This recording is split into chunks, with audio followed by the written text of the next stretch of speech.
It's about to rain, but I still want to try and do this quick review for you guys and help you figure out what is the better car for you. Would you prefer to spend the extra money and get the Golf R, or get a GTI SE? So we're inside the GTI, and just to show you that things are pretty much identical.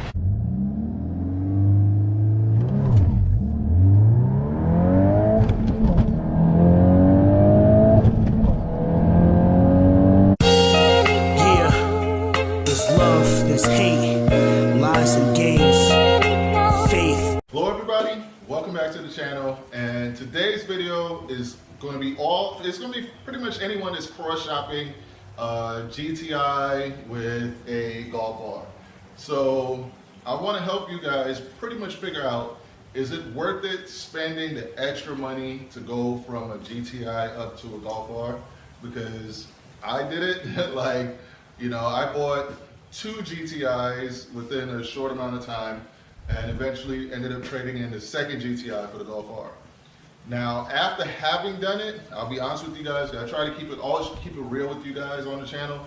Like, I did have some buyer's remorse and felt a little bit of regret, just because like I was very happy and comfortable with the payment on the GTI. Like, the GTI payment was like $602, and the Golf R payment is over $800, close to $900. So I'm going to try and help you guys figure out, is it worth the extra like $200 a month, you know, type. One weird thing though, it did lower the insurance payment. I'm not sure why, but insurance is actually cheaper on the Golf R than it is on the GTI. Not sure why, probably because the GTI is considered more of like a vehicle that younger people get versus the Golf R, so maybe that has something to do with it. But yes, the insurance is cheaper on the Golf R than it is on the GTI. But that payment, oof, yeah. So I'll go into detail and I'll break down the plus and the minuses of both vehicles. And then also, for those of you guys wondering what this shirt is all about here, so every now and then I try to bring you guys something fun, something like that I grew up with to kind of share with you guys, and you know. So this is from a movie called The Last Dragon. Like, I'll show you. That's it right there. Bring it in close. All right, so it's starring Timok and Vanity, and it was produced by Barry Gordy. Great movie. If you have the opportunity to check it out, either purchase the DVD, the Blu-ray, or stream it on like Amazon or something like that. The Last Dragon, dope movie. Oh, by the way, you gotta do a shoe check-in. This is for the whole MOC. Shout out to the MOC, shout out to Q to Chaotic, Blueprint 1 Elite, 100, Grand Nate, and also shout out to Will Motivation. Come on, man, sneaker game, we got the J's on. Now, I'm bad. I don't even know the name of each J's. You guys comment below, let me know. I just know the style that I like. I think these are like 6s or something. But yeah, I know you guys are gonna roast me in the comments, but you comment below, you let me know what they are. I just like the way they look, that's why I chose these. But yeah, and then also too, like, this is also something that I try to do every now and then, while, you know, if I can, like I try to fit it in, is I like to give a message for everybody watching, because I feel like I work hard to be able to afford the cars that I have, and you know, to live the type of life that I have. But there's more to life than just cars and stuff like that. Like, most of us want to be happy and healthy, and so I'll give out 2 pieces of advice on that front. And some people might get mad at me because they're not doing this, but this is for the people that haven't started. And I'd say, if you have a choice between drinking alcohol and smoking weed or doing drugs and stuff like that, and then I'd advise you to not do it. Like, for me personally, I've never been drunk or high my entire life, and then I looked at the people that I grew up with that did like smoke and drink and stuff like that, and their quality of life at my age is not the same. Like, you know, they've lost ambition, they've had to suffer a lot of health problems and stuff like that. And not to say like everything's perfect on my end, but I just feel like it would have been worse had I done drugs. So my advice, if you haven't started, then don't start. And if you have started and you have the willpower and the discipline to stop and live more of a cleaner life, then do that, because I feel like that's one of the keys to happiness. Like, a good key to happiness is good health. And then my second key to happiness is going to be do unto others as you have them do unto you. So, you know, don't do anything to anybody that you don't want to have being done to you. And the last piece of advice I would give is, actually it's a two-piece. One is to learn forgiveness. Learn to forgive your parents and other people that may have done you wrong and stuff like that. Because 9 times out of 10, our parents were just doing the best they could with the information that they had and the things they had available to them at that time. And, you know, I would say most of our parents, some, you know, there's good and evil people everywhere, but most of our parents, I think, did the best they could with what they had. And so I'd say if you can forgive them and move forward, that's a gift to you, because it's less stress and less, you know, weight holding you down if you're able to do so. And then also learn empathy. Learn to act. So if you do something to hurt somebody, there's power in truly feeling sorry for what you did and working to make amends. And there's also power in saying, I'm sorry. Like, most of the world's problems is happening today could be fixed basically by people saying, I'm sorry we did this to you, we're gonna make it right, and we're gonna work to make it right. That would fix all the problems. It would fix the majority of the wars, because we're all human, we make mistakes, but we also have the power to fix those mistakes if it's not lethal. So those are just some of the pieces of advice I can give in like the whole game of life that will help people live better quality lives. Now, let's get away from that now. Let's get back into these cars. I'm gonna help you decide which one is better for you, the GTI or the Golf R. Let's go. All right, so just going over the driving dynamics, like I feel like the GTI is a little bit more fun to drive. You can feel the difference in weight. It's a little bit lighter, and the gear ratio is way better to me on a GTI than on the Golf R. Like the Golf R, you have to shift to third to get to 60. On a GTI, you're in second gear and you'll hit like 64 miles an hour. So that's one of the driver dynamics is just better on the GTI if you just enjoy driving. Yes, the Golf R is more capable, but I like the driver dynamics on the GTI over the Golf R. Now, one thing that I like with most cars, like I like it when they have, you know, built-in navigation like this, but I don't like that dead space that's there on the Golf R. Like I much prefer the GPS on the Type R, and then the Mazda CX-90 has one of the best navigations out of any car that I've seen. That one is pretty awesome. So yes, this does have you know, built-in navigation, but I keep it on this screen just because I don't like the aesthetics of it. I don't like the way it looks. And the same thing with this as you're gonna find in the GTI is when you put it on here, like it takes a while for your music to load up.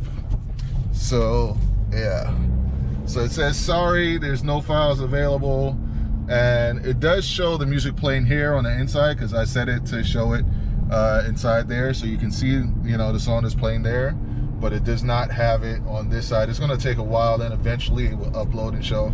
So it doesn't matter if you get the GTI or the Golf R, you're going to have that same infotainment issue. If it were me, just based on infotainment and everything like that, I would go for the GTI S trim, the 380, the GTI 380 S trim. That is like the best trim for me. If you just want a car that you enjoy driving, that's going to look good, that's going to, you know, be fun to drive and do a little bit of everything, I can't recommend the GTI 380 Edition S trim enough. Like the wheels on it looks nice, the gearbox feels a little bit better than almost all the other Golfs that are out there. It's just like, you know, it's an awesome car, and it's the last year of the manual gearbox, so that's something to be aware of as well. But let's get into the rest of this vehicle. All right, so here's some other things to consider. That's a backup camera on the Golf R. It's almost identical to what you get on the GTI 380S and the SE, and even the Auto. It's all pretty much the same. You know, I think the screen is a little bit bigger here versus like the S trim, but being in the car, I can't really tell the difference. You know what I mean? One thing the Golf R does have that the S trim did not have is the heads-up display. I don't know if you guys can see that there, but we do have a heads-up display in here. We do have these nice leather seats. The leather seats are pretty nice. The interior is just a little, it's almost identical, but just the little touches make you feel like you're in a more special vehicle in the Golf R. So yeah, if you want that little extra special feeling, the heads-up display, obviously the thing that's going to set it apart is going to be the all-wheel drive, the extra power, the beefed up internals in the engine. Those are like the, you know, the reasons why you would go for the Golf R, I would say. But let's go over looks, and then once we're finished with going over the looks, then we'll go ahead and head over to Prestige Volkswagen, where I bought this and my last GTI, to kind of, you know, help you guys decide. You know, we'll review or kind of gloss over that GTI and help you decide which one's the better one for you. So let's head out and let's see. Take this off, and all right, so exterior wise, I liked that white GTI that I had with the 380 wheels. Kind of like those wheels better than these gray Pretoria wheels, but these are nice as well, like, and it really complements the Golf R. So just walking away, like, I'm not gonna lie, that's one of the reasons why I chose the Golf R over the GTI, also was the looks. Like, just the subtle touches, like the front grille's a little bit different, you know. You can see you got more areas here to allow air in, right? We got the light bar, the white light bar there, and we got the blue trim right there. And something that I prefer in the S trim is just not having the sunroof, but some people, you guys may like the sunroof. So the sunroof is a plus for you. Then you'd want to go SE trim, Autobahn, or Golf R, you know, so that's another thing. I don't really like the gray mirror caps, so eventually I think I'm going to swap those out for the blue ones. You guys comment below and let me know what you think. But overall, I think the Golf R is a very good looking vehicle, so that's one of the reasons. And then, you know, like I said, with the all-wheel drive makes it that much more capable, and the beefed up internals make it that much more capable when it comes to, hold on, shout out to the guy on the bike. There we go, that's what I'm talking about, man. I love being a car enthusiast, man. It's nothing but love for people that are into cars and bikes and stuff like that, man. Gotta love it, gotta love it. But yeah, so I think between the styling cues, the extra power, the little bit of a special feeling you get in the Golf R, that might be a great reason for you to opt to get it. But just know you're going to be paying for those little things. You're going to be paying a lot more money for those little things, right? But man, I gotta admit, like, another reason too, if I would have kept the GTI, I was going to get this wing to put on the GTI. But then when you think about it, it's like almost like $1,000 just to add that wing onto it, you know? So you will be paying for the upgrades one way or another, you know? That's one thing. So I don't know, I love the way the Golf R looks. I love the wing, love the all-wheel drive. Even love that. That's another thing I was going to do. I wanted to get the quad exhaust setup. So you got the quad exhaust setup right there versus the dual exhaust. Now, one thing where the GTI wins that the Golf R is not, is that the Golf R does not come with a spare wheel, like no spare tire, but the GTI does. On the 380 edition, at least, it does. So you can get it with a spare tire. Whoa, big wind coming. All right, so let's head out to Prestige Volkswagen. Let's check out the GTI there, and we'll finish up this video and help you decide which one is the right one for you. We made it over to Prestige Volkswagen, the place where I bought my white GTI as well as this Golf R. Now, it's about to rain, but I still want to try and do this quick review for you guys and help you figure out what is the better car for you. Would you prefer to spend the extra money and get the Golf R, or get a GTI SE? So this is for those of you that don't like the tartan seats, you don't like the plaid seats, you still want your manual gearbox, and you want to get something that has the luxury of the Golf R. So this one, total MSRP is $40,426. Let's see what you get. And this is a 2024 Volkswagen Golf GTI 380 SE edition. So you get the rubber mats, you get the regular mats as well. You get your nice manual gearbox with the golf ball on the other side of it. You get pretty much the same infotainment system and digital dash that you do in the Golf R. And then you get these nice leather seats that has GTI written on it, right? So let's compare that to the Golf R seats. The Golf R is this blue with just the R on there. So it's one tone really with actually a slightly darker grayish black right there. Same thing, leather mats. We don't get the golf ball, but similar looking shifter. Same infotainment system.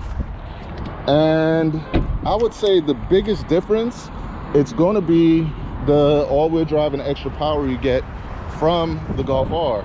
But me personally, right, after driving this for a while, all right, let me get this out of there. Yeah. Yeah, so after driving this for a while, I feel like the GTI drives a little bit smoother. It feels a little bit more fun, probably because you don't have the all-wheel drive system hunting, you know, for traction or figuring out when I don't know, it's a weird thing to explain, but the GTI just feels a little bit more fun, a little bit more like tuner-ish.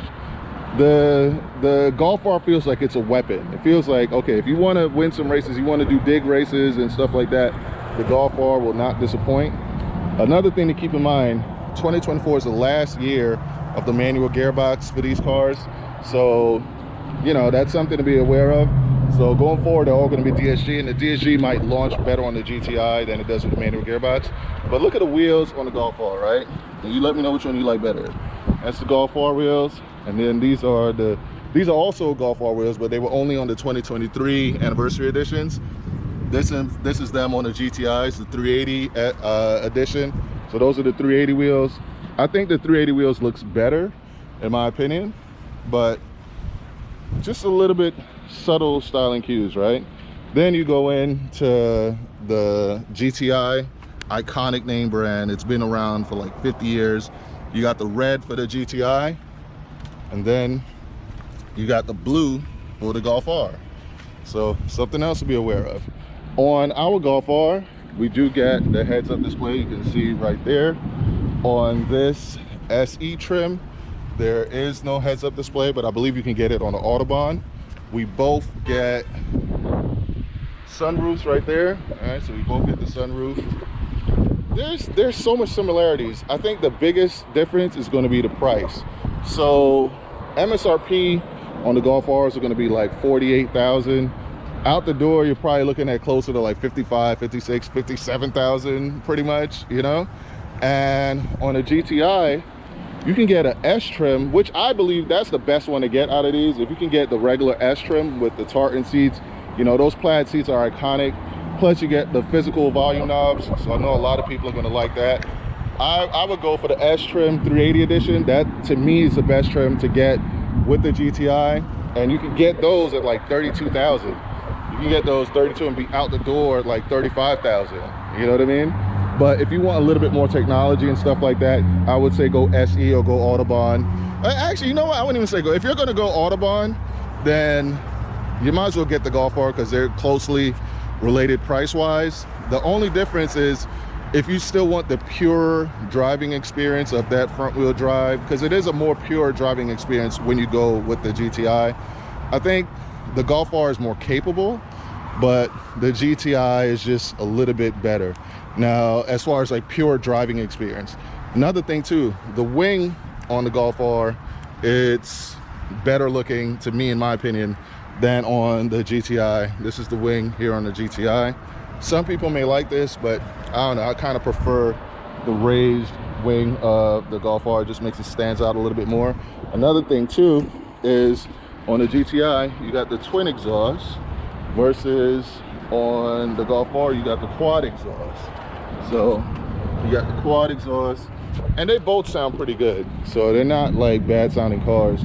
Another thing that you get on the GTI that you do not get on the Golf R is that you get an actual, let me see. All right, so you can get this lift up. Bam, you get an actual spare tire. And with this SE trim, you get the Bose subwoofer. Same thing as what we have on our Golf R. So you get the subwoofer, but with the GTIs you actually get a spare tire as well. So that's something to be aware of. So if you want to go on a long road trip, oh, another thing to keep in mind, with the GTI, you're gonna get way better gas mileage than on the Golf R. Like, for some reason, you can ride the GTI like for hours and it like feels like the gas didn't even go anywhere. So it's way better with the gas mileage on the GTI. But look, it's raining, it's Florida. I gotta check out of here before I probably get struck by lightning or something. So that's it for this one. Race car friends, out. All right, so we're inside the GTI, and just to show you that things are pretty much identical to the Golf R. You hit mode here, and the only difference is that you have comfort, sport, custom, eco, whereas in the Golf R you have a little bit more modes with the race mode and stuff like that. Still got the same pull down menu. You can pretty much change this into whatever you want it to be. Navigation is about the same. Hit that here. Alright, so it looks pretty much the same. Climate controls, you can, oh, you gotta set this MOC spec. Set that to MOC spec right there. So, you know, they're virtually identical, you know. They both have rain sensing wipers. It's the hatch, so you definitely get the back where the wipers will work as well. So you have a rear window wiper as well. Same thing here. Like, so, you know, almost identical. Like in both cars, you get the same thing. Get your SOS button there. Like, they're very, very similar, both of them. Both of them come with a Harman Kardon sound system. So it really comes down to, do you want a little bit more power, a lot more price, and an all-wheel drive? And the all-wheel drive on the Golf R is not like a Subaru WRX all-wheel drive, like, because I'll show you, there's actually somebody here with the Subaru WRX that is almost identical to the one that I used to have. It's a white limited, and the symmetrical all-wheel drive in the Subaru is just better. The one in the Golf R is front wheel biased, so that's something to be aware of. But yeah, man, it really comes down to whether you want the more exclusive, I guess, higher horsepower vehicle versus the more fun one, more cost-friendly one. So you guys decide.